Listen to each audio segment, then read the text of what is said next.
In this demonstration, I'm going to use the fantastic new Christmas time die from the John Next Door Christmas collection to make a Christmas card or a New Year card with the clock on where it's sort of just approaching towards midnight.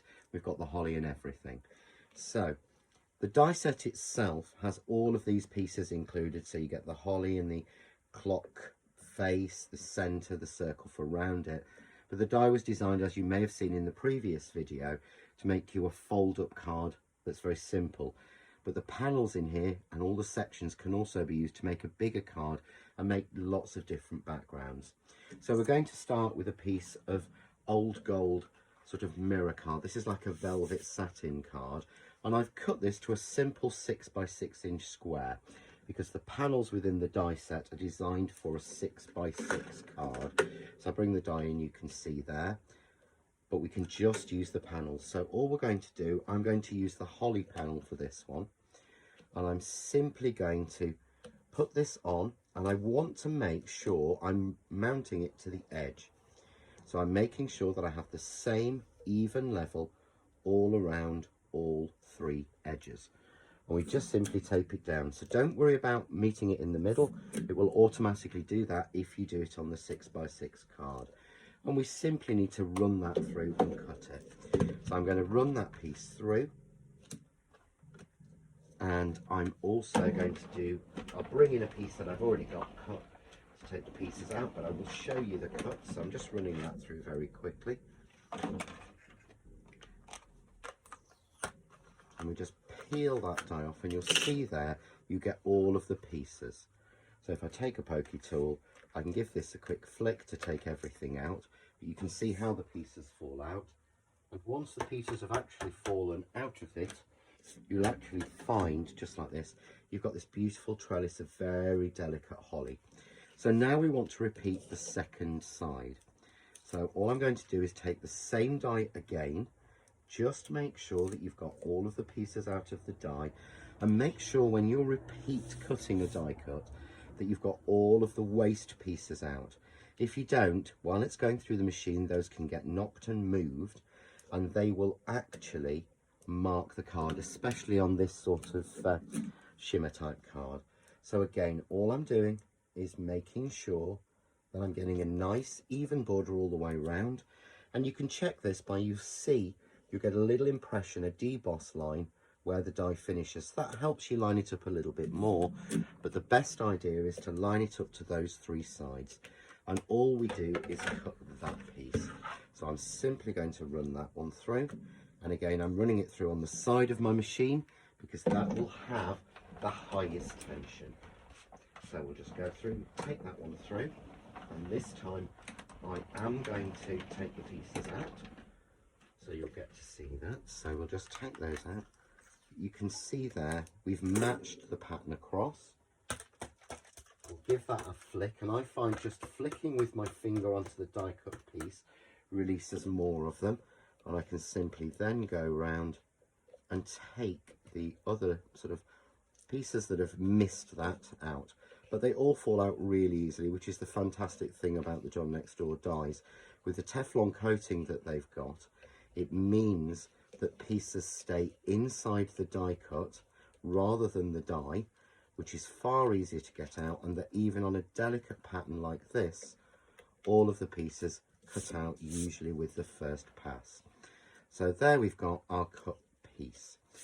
So again, we could put lots of different things behind this. What I'm going to do is I want this to be very traditional colours. So I've got a piece here of the Christmas green Crafts 2 linen card. And I'm going to add some spray glue onto the back of my piece.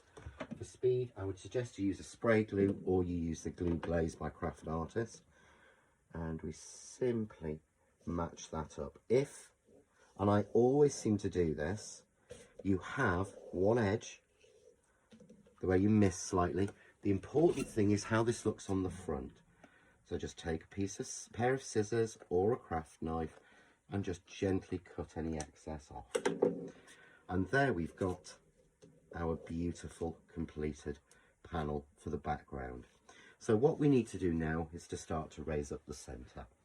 So what I've done is I've taken this circle here is cut using the die that comes in the Christmas collection 2020.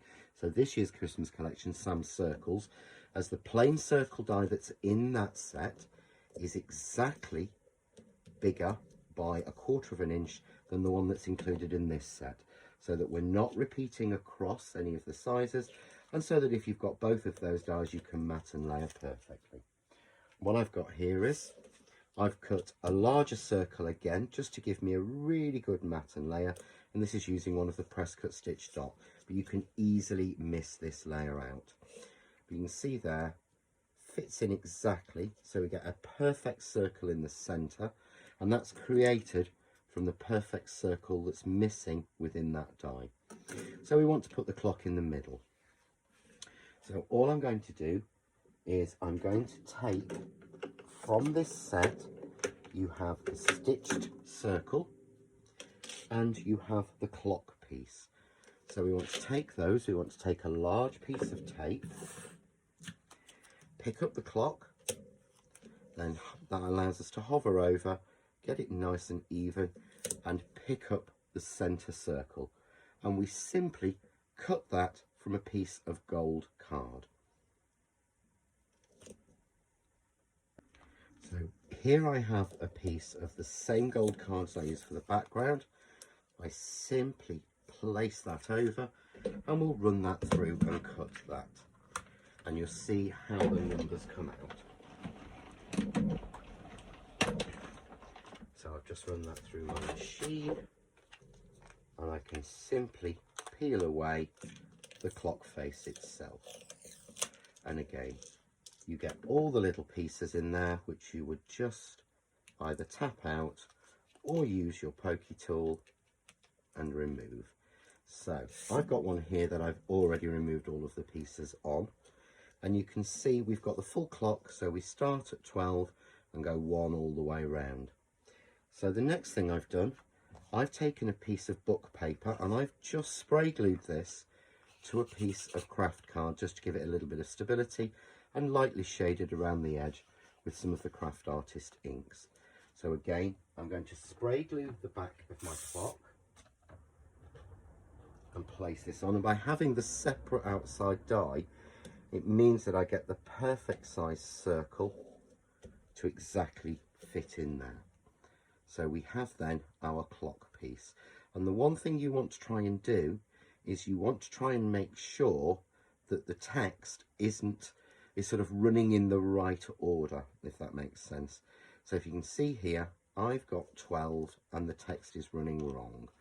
So I want to put the piece down, going straight across, find the 12 and just match it. And the reason is, if not, the text can look a little bit odd if it's going in the wrong direction, and it kind of plays with your eye. So what we're going to do next is we will foam mount that onto the center that we've made. I've then cut the same. I've cut using the smaller circle die that's included again in the set.